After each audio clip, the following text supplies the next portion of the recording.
إن الله لا يستحيي أن يضرب مثلا ما بعوضة فما فوقها فأما الذين آمنوا فيعلمون أنه الحق من ربهم وأما الذين كفروا فيقولون ماذا أراد الله بهذا مثلا يضل به كثيرا ويهدي به كثيرا وما يضل به إلا الفاسقين الذين ينقضون عهد الله من بعد ميثاقه ويقطعون ما أمر الله به أن يوصل ويفسدون في الأرض أولئك هم الخاسرون۔ یہ سورہ بقرہ کی 26ویں آیت ہے، اور اس کا ماقبل سے یعنی پہلے کے مضمون سے تعلق یہ ہے کہ اللہ تبارک و تعالی نے اسلام کے بنیادی عقائد بیان کرتے ہوئے توحید، رسالت اور آخرت تینوں کا اس سے پہلے ذکر کیا۔ اس میں سے رسالت کا ذکر کرتے ہوئے نبی کریم سرور دو عالم صلی اللہ علیہ وسلم کی نبوت کی ایک بڑی واضح دلیل یہ بیان فرمائی کہ اللہ تبارک و تعالی نے ان پر ایک ایسا کلام اتارا ہے جس کے بارے میں ساری دنیا کو یہ چیلنج دیا جا رہا ہے کہ وہ اس جیسا کوئی کلام بنا کر لے آئیں، مگر کوئی لا نہیں سکا، نہ لا سکتا ہے۔ یعنی اس کی فصاحت اتنی بڑی، اس کی بلاغت ایسی عظیم، اس کا بیان اتنا مؤثر، اور اس کے حقائق اتنے اعلیٰ درجے کے ہیں کہ کوئی بھی شخص اس جیسی کوئی ایک صورت بھی بنا کر نہیں لا سکتا۔ تو یہاں اللہ تبارک و تعالی نے یہ بات ذکر فرمائی ہے اور اس کی طرف اشارہ کیا ہے کہ کافر لوگ جن کو یہ چیلنج دیا گیا تھا وہ اس چیلنج کا کوئی جواب تو دے نہ سکے، یعنی کوئی شخص بھی کوئی ایسی صورت یا کوئی ایسا کلام بنا کر نہیں لا سکا جو قرآن کریم جیسا ہو یا قرآن کریم کی کسی ایک چھوٹی سے چھوٹی صورت جیسا ہو۔ قاعدہ یہ ہوتا ہے کہ جب آدمی کسی بڑے کام سے عاجز ہو جاتا ہے اور لاجواب ہو جاتا ہے تو بعض اوقات وہ بہت ہی اوچھے قسم کے اشکالات اور اعتراضات کیا کرتا ہے۔ اسی قسم کا ایک اوچھا اعتراض بعض کافروں نے قرآن کریم پر یہ کیا تھا کہ آپ کہتے ہیں کہ قرآن کریم بڑی اعلیٰ درجے کی کتاب ہے، اللہ کا کلام ہے اور اس کا مقام بہت اونچا ہے، مگر ہم دیکھتے ہیں کہ اس میں بہت ہی حقیر قسم کی مخلوقات کا ذکر آیا ہے۔ مثلا یہ کہ اس میں ایک جگہ پر فرمایا گیا ہے کہ مکھی کا ذکر ہے، چنانچہ ایک جگہ فرمایا گیا ہے کافروں سے خطاب کرتے ہوئے کہ تم جن بتوں کی عبادت کرتے ہو ان بتوں کی بے بسی کا حال تو یہ ہے کہ اگر کوئی مکھی آ کر ان کی کوئی چیز چھین کر لے جائے تو یہ چھڑانے کی بھی طاقت نہیں رکھتے۔ یسلبہم الذباب شیئا لا یستنقذوہ منہ، اور یہ بھی کہ یہ لوگ جن بتوں کو تم اللہ تبارک و تعالیٰ کے مثل قرار دیتے ہو یہ کوئی مکھی پیدا کرنے کی بھی طاقت نہیں رکھتے۔ لن یخلقوا ذبابا ولو اجتمعوا لہ۔ اسی طرح ایک موقع پر اللہ تبارک و تعالیٰ نے کافروں کے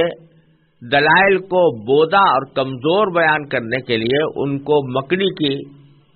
گھر کی سے تشبیہ دی ہے کہ جو کچھ یہ دلائل پیش کرتے ہیں وہ مکڑی کے جالے سے زیادہ، مکڑی کے گھر سے زیادہ بودے اور کمزور ہیں۔ تو یہاں اللہ تبارک و تعالیٰ نے ایک مثال دیتے ہوئے مکڑی کی مثال دی ہے۔ تو جیسا میں نے عرض کیا کہ قرآن کریم کی معانی پر، اس کی فصاحت پر، اس کی بلاغت پر کوئی معقول اعتراض کرنے کا تو موقع ملا نہیں، نہ اس کی مثل لانے کا موقع ملا۔ اس لیے انہوں نے یہ اچھا اعتراض کیا کہ اگر یہ اللہ تبارک و تعالیٰ کی کتاب ہوتی اور اس کا درجہ کوئی بلند ہوتا تو اس میں مکھی اور مکڑی جیسی بے حقیقت اور حقیر چیزوں کا ذکر نہ ہوتا،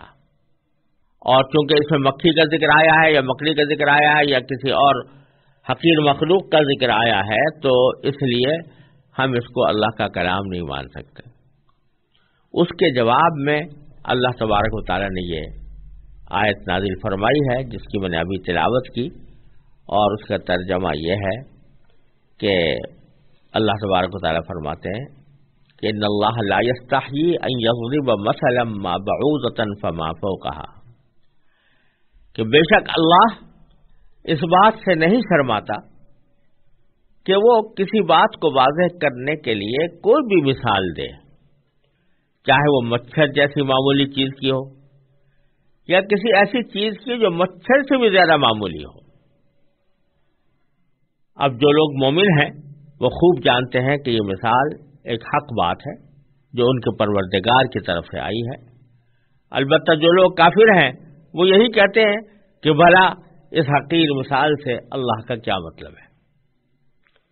اس طرح اللہ اس مثال سے بہت سے لوگوں کو گمراہی میں مبتلا کرتا ہے اور بہت سو کو ہدایت دیتا ہے، مگر وہ گمراہ انہی کو کرتا ہے جو نافرمان ہے۔ تو خلاصہ اس جواب کا یہ ہے کہ اللہ تبارک و تعالیٰ نے یہ فرمایا کہ یہ بڑی احمقانہ بات ہے کہ محض کتاب میں مچھر کے یا مکھی کے یا مکڑی کے ذکر آ جانے کی وجہ سے آپ اس کتاب کو قابل اعتراض سمجھیں یا اس کو اللہ کا کلام ماننے سے انکار کریں۔ ارے بھائی، اگر معاملہ ہی مکھی کا بیان کرنا ہوگا، معاملہ ہی مچھر کا بیان کرنا ہوگا یا معاملہ ہی مکڑی کا بیان کرنا ہوگا تو ظاہر ہے کہ اس کی جگہ مچھر مکڑی اور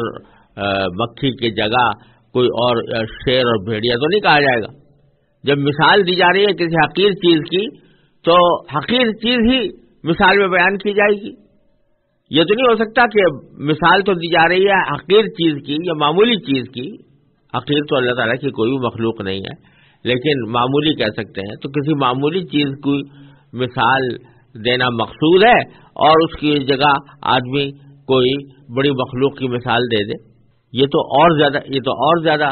احمقانہ بات ہوگی۔ تو یہ اتنا احمقانہ اعتراض ہے کہ کوئی بھی سلیم الطبع انسان اس کو صحیح تسلیم نہیں کر سکتا۔ کہ سوال تو یہی ہے کہ جس چیز کی مثال دینی ہے وہ اسی کے مطابق دی جائے گی۔ اس کو اگر حقیر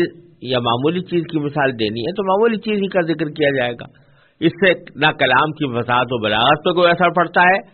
اور نہ اس کلام کی اعلیٰ درجے کی صفات کے اوپر اس سے کوئی برا اثر پڑتا ہے۔ یہ تو اللہ تبارک و تعالی اگر اس کے برعکس ہوتا کہ مثال تو دینی تھی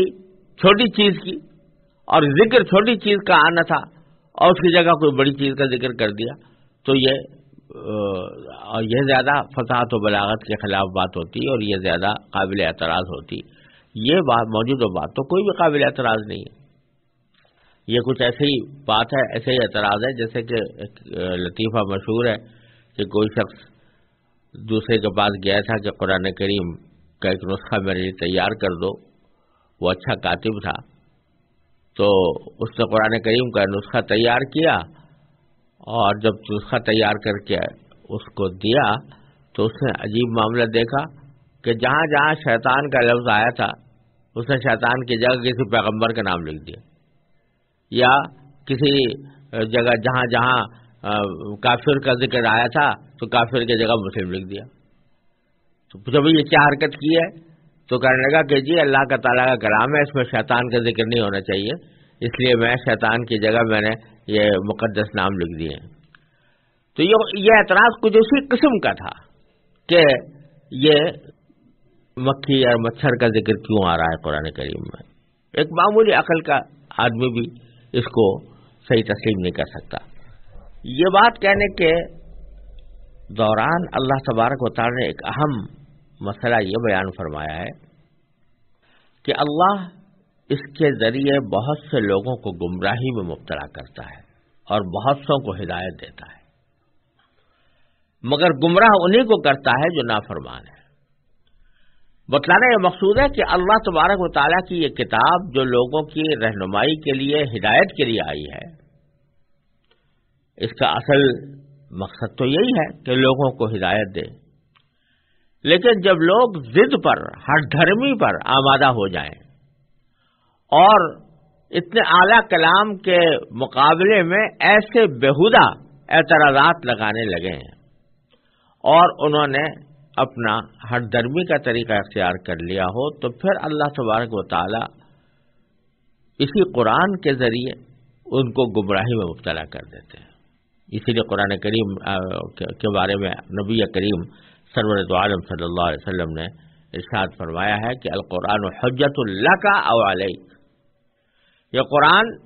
یا تو تمہارے لیے دلیل بنے گا تمہارے نیک اعمال کی، یا تمہارے خلاف دلیل بنے گا آخرت میں. تو قرآن تو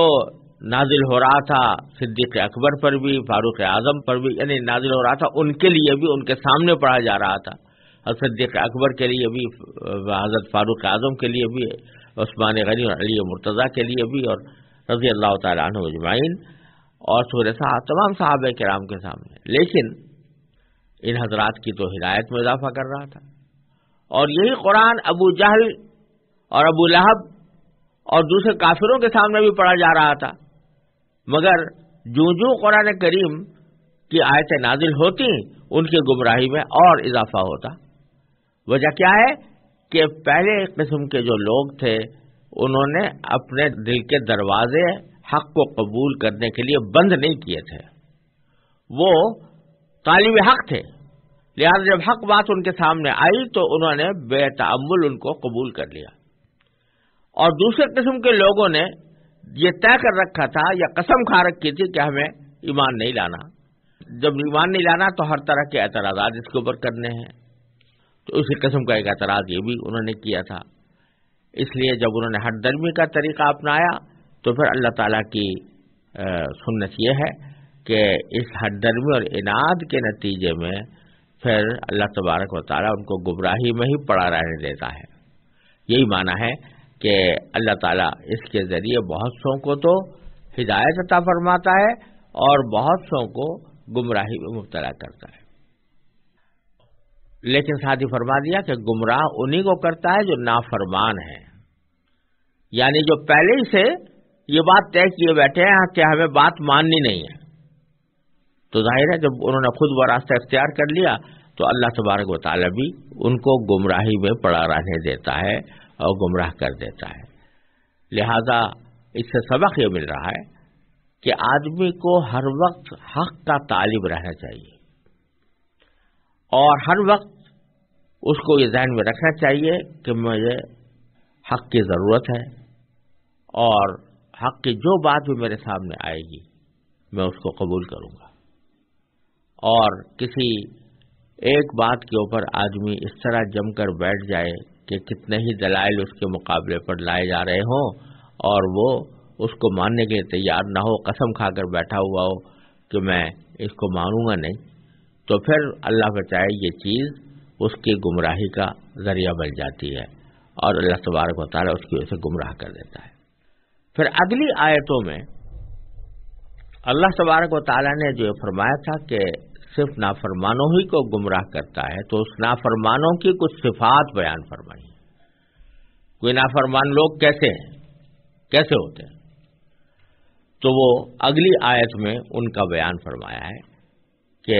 الذین ینقضون عہد اللہ من بعد میثاقہ ویقطعون ما امر اللہ بہ ان یوصل ویفسدون فی الارض اولئک هم الخاسرون. تو یہ تین صفتیں بیان فرمائی کہ فاسق لوگ یا نافرمان لوگ کون ہیں؟ وہ جو اللہ سے کیے ہوئے عہد کو پختہ کرنے کے بعد بھی توڑ دیتے ہیں، اور جن رشتوں کو اللہ نے جوڑنے کا حکم دیا ہے انہیں کاٹ ڈالتے ہیں اور زمین میں فساد مچاتے ہیں. ایسے ہی لوگ بڑا نقصان اٹھانے والے ہیں. نافرمانوں کی اللہ تبارک و تعالی نے یہاں پر تین صفات ذکر فرمائی ہیں. ایک یہ کہ وہ عہد کو پکا کرنے کے بعد توڑ دیتے ہیں. عہد سے یہاں پر کیا مراد ہے؟ بہت سے مفسرین نے یہ فرمایا ہے کہ اس عہد سے مراد وہ عہد الست ہے جس کا ذکر آگے سورہ اعراف میں آنے والا ہے کہ اللہ تبارک و تعالی نے تمام روحوں کو جمع کر کے ان سے یہ عہد لیا تھا کہ الست بربکم، کیا میں تمہارا پروردگار نہیں ہوں؟ سب نے اللہ تعالیٰ کے پروردگار ہونے کا اقرار کر کے یہ عہد کیا تھا کہ وہ اللہ تعالیٰ کی اطاعت کریں گے۔ اور پھر جو فرمایا کہ عہد کو پکا کرنے کے بعد، تو پکا کرنے سے مراد بظاہر یہ ہے کہ ہر دور میں اللہ تعالیٰ کے پیغمبر آتے رہے ہیں جو اس عہد کو یاد دلا کر اللہ تعالیٰ کے خالق و مالک ہونے پر دلائل قائم کرتے رہے ہیں اور ان کو اس عہد کے اوپر قائم رہنے کی تاکید کرتے رہے ہیں۔ تو عہد تو وہ الست میں ہوا تھا، اور من بعد میثاق ہی اس کو مزید پختہ کرنے کے لیے اللہ تعالیٰ پیغمبر بھیجتے رہے ہیں۔ ان پیغمبروں کی تعلیمات اور ہدایات کے سننے کے باوجود اور ان کے معجزات کو آنکھوں سے دیکھنے کے باوجود، ان کی تعلیمات حاصل کر لینے کے باوجود یہ لوگ اس عہد کو توڑتے رہے ہیں اور اللہ تبارک و تعالیٰ سے جو عہد کیا تھا اس کا انہوں نے احترام نہیں کیا۔ اور اس عہد کی ایک اور تشریح بھی ممکن ہے، اور وہ یہ کہ اس سے مراد وہ عملی اور خاموش عہد ہے جس کو آج کل کی اصطلاح میں کہہ سکتے ہیں کہ ٹیسٹ کوویننٹ ہے، جو ہر انسان پیدا ہوتے ہی اپنے خالق اور مالک سے کرتا ہے۔ یہ ایسا ہی ہے جیسے ہر شخص جو کسی ملک میں پیدا ہوتا ہے وہ اس ملک کا شہری ہونے کے ناطے یہ خاموش عہد کرتا ہے کہ وہ اس ملک کے قوانین کا پابند ہوگا، خواہ زبان سے اس نے کچھ نہ کہا ہو، لیکن اس کا کسی ملک میں پیدا ہونا ہی اس عہد کے قائم مقام ہے۔ یہی وجہ ہے کہ جو لوگ کسی ملک کے اندر پیدا ہوتے ہیں ان کو اس ملک کا شہری قرار دینے کے لیے کسی عہد نامے کو پڑھنے کی ضرورت نہیں ہوتی، اور نہ اس کے لیے کوئی باقاعدہ اہتمام کرنا پڑتا ہے۔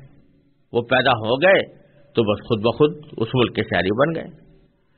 لیکن جو لوگ جو باہر سے آتے ہیں اور کسی ملک کی شہریت اختیار کرتے ہیں ان کو باقاعدہ ایک عہد نامہ کرنا پڑتا ہے، اس ملک کے ساتھ اس کی شرائط تسلیم کرنی پڑتی ہیں۔ تو اسی طرح جب ایک بندہ، ایک انسان پیدا ہوا اللہ تبارک و تعالیٰ کی کائنات میں، اس کی پیدا کی ہوئی کائنات میں، تو اس نے یہ خاموش عہد کر لیا کہ میں اس کائنات میں زندگی گزارتے ہوئے اپنے پیدا کرنے والے کی ہدایات کے مطابق رہوں گا اور اس کی تعلیمات پر عمل کروں گا۔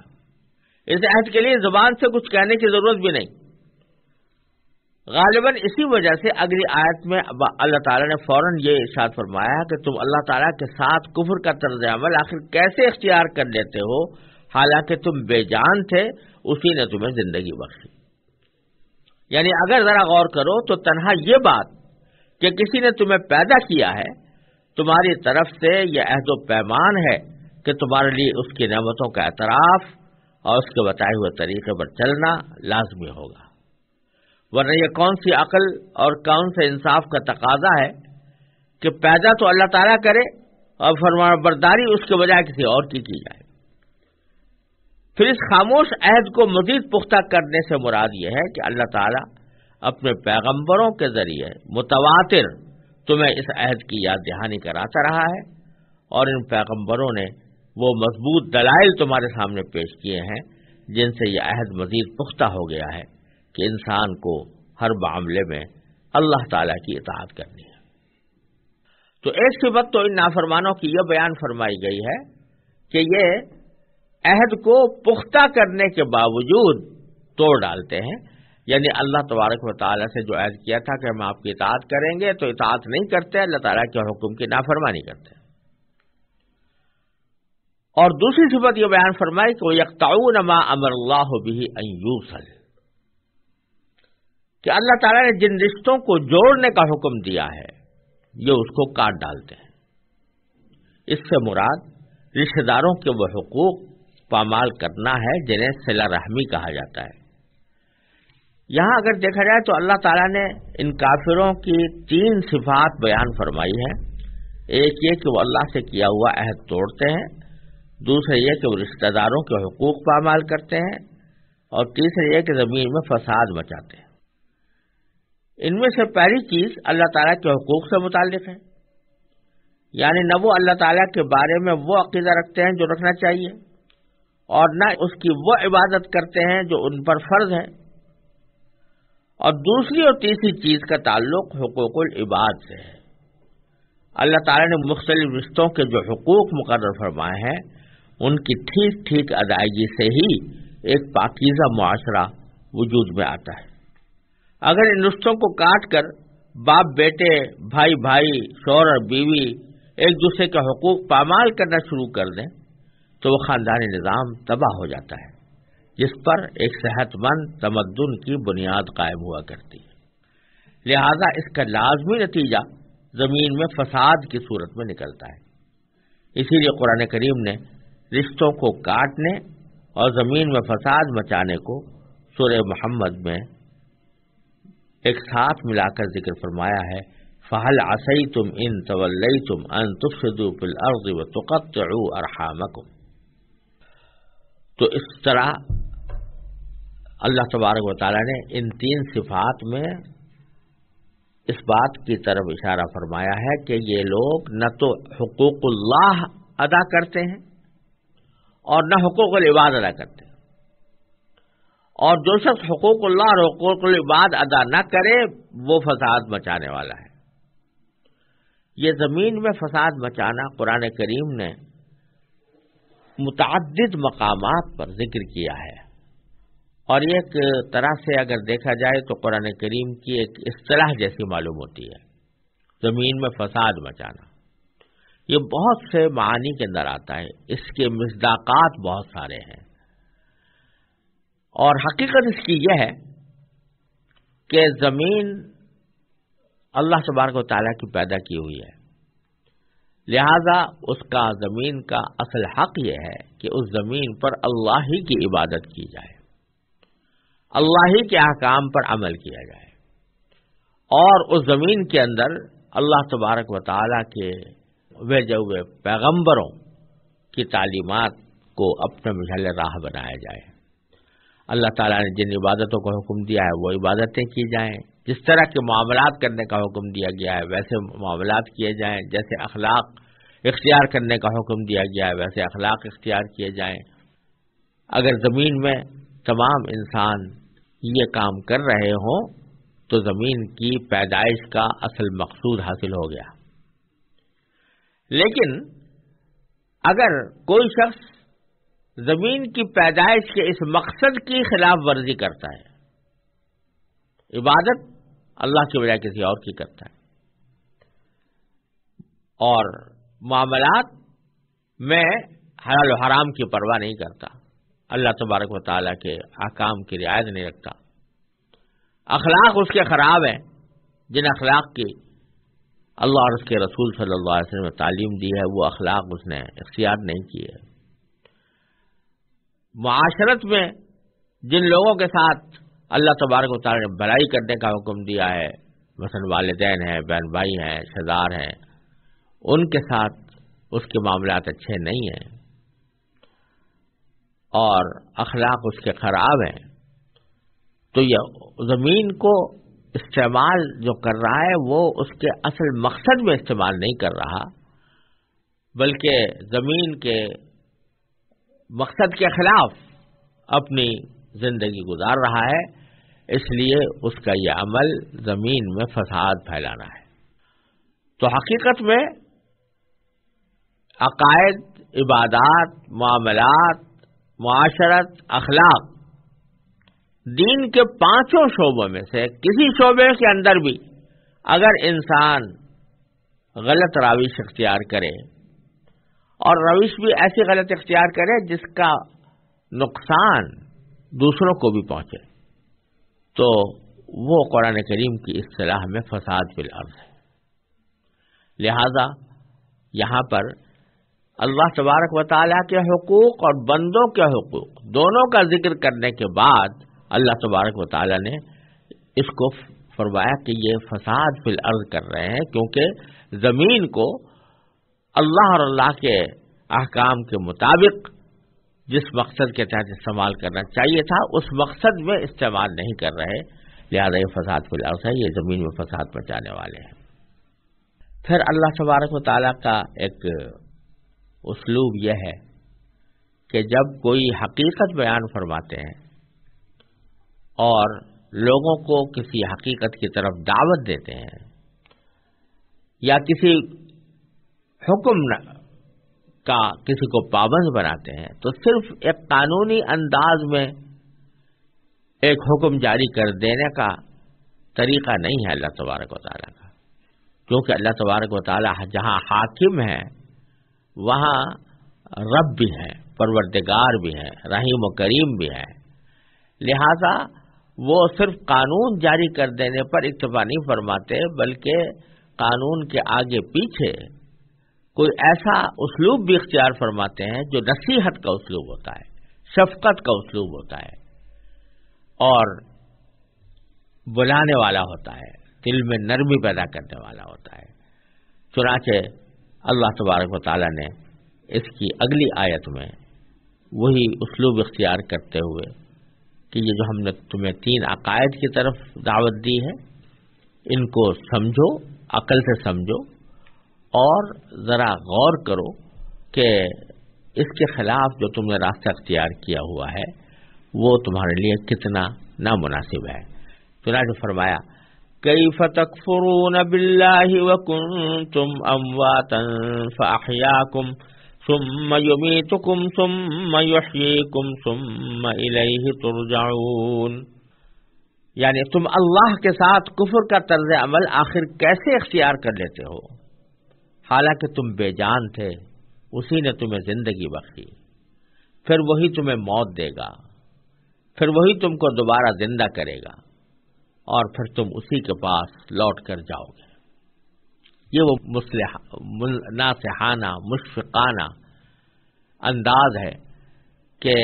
عقلی باتیں تو اپنی جگہ پر رہیں اور عقلی دلائل اپنی جگہ پر رہے، لیکن خود سوچو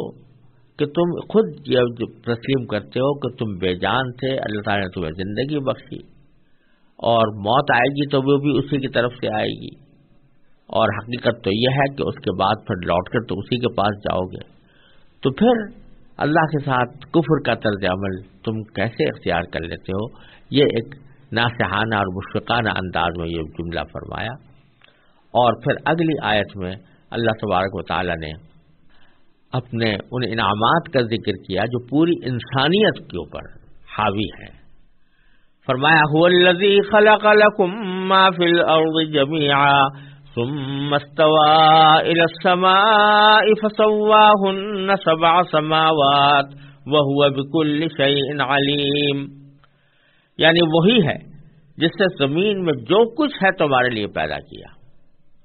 پھر وہ آسمان کی طرف متوجہ ہوا، چنانچہ ان کو 7 آسمانوں کی شکل میں ٹھیک ٹھیک بنا دیا، اور وہ ہر چیز کا پورا علم رکھنے والا ہے۔ یعنی اللہ تبارک و تعالیٰ نے اپنے احسانات، بندوں کے اوپر جو احسانات ہیں اور جو نعمتیں اللہ تعالیٰ نے بندوں پر نازل فرمائی ہیں، ان کا ایک خلاصہ اس طرح بیان فرما دیا کہ اللہ تبارک و تعالیٰ نے تم کو نہ صرف یہ کہ تم کو پیدا کیا ہے، بلکہ زمین میں جو کچھ ہے تمہارے لیے پیدا کیا، یعنی زمین میں جو چیزیں اگ رہی ہیں وہ تمہارے لیے ہیں، جو درخت ہیں وہ تمہارے لیے ہیں، جو پھل ہیں وہ تمہارے لیے ہیں، جو ترکاریاں ہیں وہ تمہارے لیے ہیں، جو جانور ہیں وہ تمہارے لیے ہیں۔ اللہ تبارک و تعالیٰ نے تمہارے لیے یہ ساری چیزیں پیدا کی ہیں، اور اللہ تبارک و تعالیٰ نے ان کو تمہارے لیے حلال کیا ہے۔ اور یہیں سے فقہاء کرام نے یہ مسئلہ بھی مستنبط کیا ہے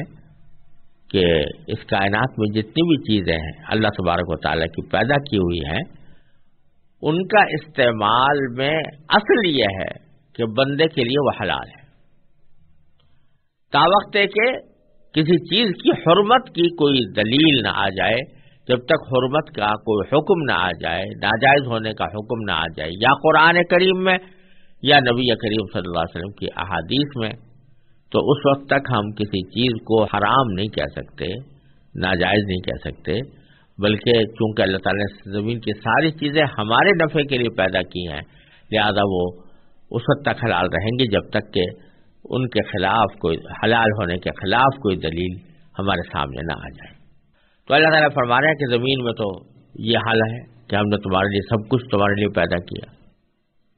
اور پھر ہم نے فرمایا کہ آسمان بھی پیدا کیے اور 7 اوپر تیرے نیچے آسمان پیدا کیے ہیں، وہ بھی ہمارا ہی کارنامہ ہے۔